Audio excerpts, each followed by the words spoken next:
Assalamualaikum warahmatullahi wabarakatuh. Bismillah, alhamdulillah, wassalatu wassalamu ala rasulillah, Sayyidina Muhammadin wa ala alihi wa sahbihi wa man tabi'ahu wa walah, amma ba'd. Ikhwaniyal kiram, saudara-saudaraku, sahabat-sahabatku, semuanya dimanapun Anda berada, semoga Allah melimpahkan rahmat, hidayah, anugerah, serta ridhonya kepada kita semuanya. Amin ya rabbal alamin. Sahabat-sahabatku, Al-Quran Allah turunkan ke muka bumi ini tidak lain adalah sebagai hudal linnas, petunjuk segenap manusia.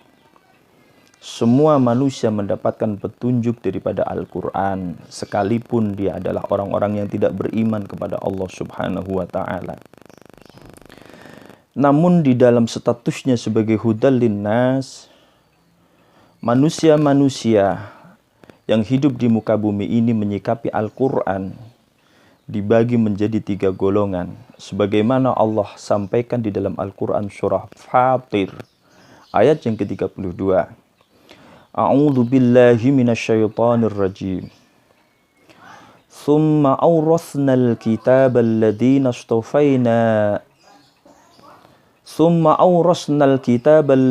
istafaina min ibadina faminhum zalimun li nafsihi wa minhum muqtasid wa minhum sabiqun bil khairati biidznillah.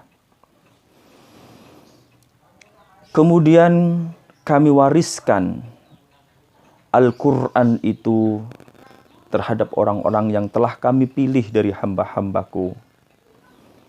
Maka di antara mereka ada orang-orang yang zalim terhadapnya. Dan di antara mereka pula ada orang-orang yang pertengahan. Dan di antara mereka pula ada orang-orang yang mendahului kebaikan atas izin Allah. 3 golongan ini Allah sampaikan di dalam Al-Quran dari hamba-hambanya yang mereka menyikapi Al-Quran. Yang pertama adalah orang-orang yang zalim. Al-Quran datang kepadanya, namun Al-Quran tidak pernah disentuhnya. Al-Quran tidak pernah dibacanya. Al-Quran tidak pernah dipelajari, apalagi sampai Al-Quran diamalkannya. Al-Quran menyuruh untuk berjalan menuju ke kanan, justru dia menuju ke kiri. Al-Quran menyuruhnya berjalan ke depan, justru mereka itu mundur ke belakang. Ini adalah orang-orang yang menzalimi Al-Quran. Mereka adalah aniaya terhadap Al-Quran. Siapakah mereka?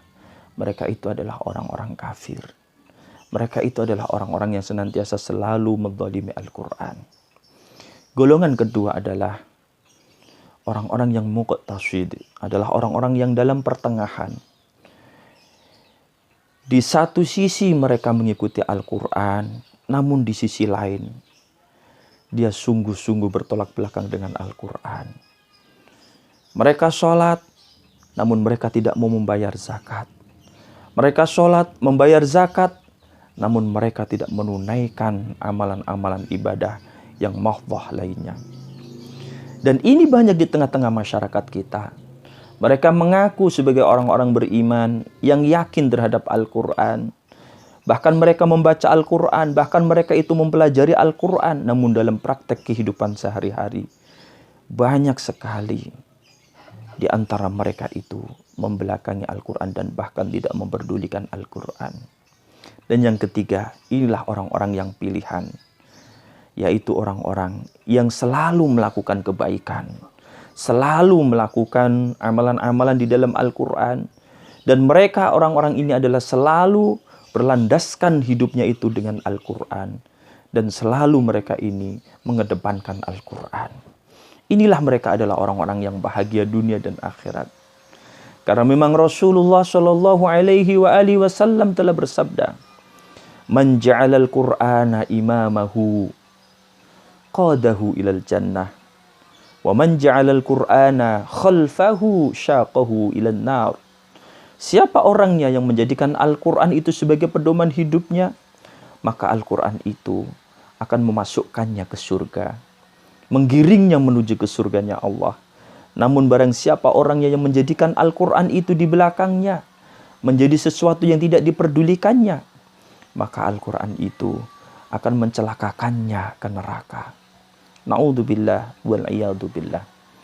Saudara-saudaraku yang berbahagia dan dirahmati Allah, Al-Quran ini bukankah adalah sebagai rahmat? Bukankah Al-Quran itu penuh dengan keberkahan? Bukankah Al-Quran itu adalah kalamullah? Yang siapapun orangnya yang membaca berarti dia berbisik dengan Allah. Sebagaimana Rasulullah SAW telah menyampaikan, Man arada ayyatakallama ma'allah falyaqra'il Qur'an. Barang siapa orangnya yang ingin berbisik dengan Allah, bercakap-cakap dengan Allah, maka bacalah oleh kalian Al-Quran. Jadi orang-orang yang membaca Al-Quran itu sama dengan mereka itu berbisik, bercakap-cakap dengan Allah Subhanahu wa ta'ala. Ikhwani al-kiram, saudara-saudaraku yang dimuliakan Allah, Al-Quran itu adalah cahaya. Dan bulan suci Ramadan itu pula adalah cahaya.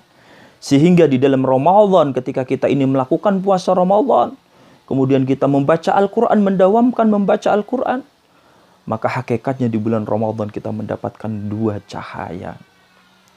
Sebagaimana Allah telah berfirman melalui hadis qudsi, Inni a'taitu ummata Muhammadan nuraini kaila yadurruhuma dhulmatani. Aku telah memberikan umat Muhammad dua cahaya, yang dengan dua cahaya ini supaya mereka tidak akan tersesat dalam dua kegelapan. Maka Nabi Musa bertanya kepada Allah, Ya Rab, wa man nuraini, wa madzul matani, wa man nurani, wa madzul matani. Kata Nabi Musa bertanya kepada Allah, Ya Rab, apakah dua cahaya itu dan apakah dua kegelapan pula?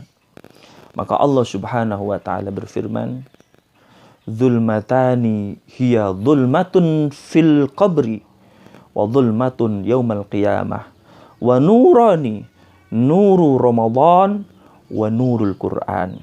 Dan dua cahaya itu adalah cahaya Ramadan dan cahaya Al-Quran. Subhanallah walhamdulillah wa la ilaha illallah wallahu akbar. Ramadan cahaya, Al-Quran cahaya, yang dua cahaya ini nanti akan menyelamatkan siapapun orangnya yang mau mengambil cahaya ini di dalam dua kegelapan, yaitu kegelapan di alam kubur dan kegelapan nanti ketika di hari kiamat. Ma'asyiral muslimin rahimakumullah, Allah juga telah menegaskan di dalam firman-Nya, yaitu di dalam Al-Quran surah An-Nisa ayat 174. A'udzu billahi minasyaitonir rajim. Ya ayyuhan nasu qad ja'akum burhanum mir rabbikum wa anzalna ilaikum nuram mubina. Wahai segenap manusia, telah datang kepada kalian burhanum mir rabbikum, yaitu tanda kebenaran dari Tuhan kalian. Dan kami telah menurunkan untuk kalian, yaitu nuram mubina, cahaya yang menerangi, yaitu Al-Quran. Burhan di ayat ini, An-Nisa ayat 117, itu adalah Rasulullah Muhammad SAW. Sedangkan nuram mubina di sini adalah Al-Quranul Karim, Al-Quran yang menerangi. Maka dari itu, apakah kita tidak ingin nanti mendapatkan cahaya di alam kubur, cahaya di hari kiamat? Maka dari itu di bulan suci Ramadan ini, dawamkan membaca Al-Quran, dawamkan mempelajari Al-Quran, dan amalkan Al-Quran itu. Dan bahkan Al-Quran itu nanti akan menjadi syafaat ketika di hari kiamat. Sebagaimana sabda Rasulullah Muhammad SAW, Iqra'ul Quran, fa innahu ya'ti yaumal qiyamah syafi'an li ashabi. Rawahu Muslim. Bacalah oleh kalian Al-Quran, karena Al-Quran kelak akan menjadikan syafaat di hari kiamat bagi orang-orang yang membacanya. Mudah-mudahan Allah Subhanahu wa ta'ala senantiasa merahmati kita dengan Al-Quran. Semoga Allah juga menghiasi hati kita, menghiasi lisan kita dengan Al-Quran. Dan juga memberikan petunjuk hidayah kepada kita agar kita ini beramal dengan Al-Quran. Dan menjadikan Al-Quran sebagai pedoman hidup kita. Sehingga kita mendapatkan kebahagiaan dunia dan akhirat. Mudah-mudahan Allah Subhanahu wa Ta'ala senantiasa memberikan hidayah, petunjuk, dan juga menunjukkan kepada kita kepada kebaikan. Allahumma arhamna bil Qur'an. Al-afu minkum. Wassalamualaikum warahmatullahi wabarakatuh.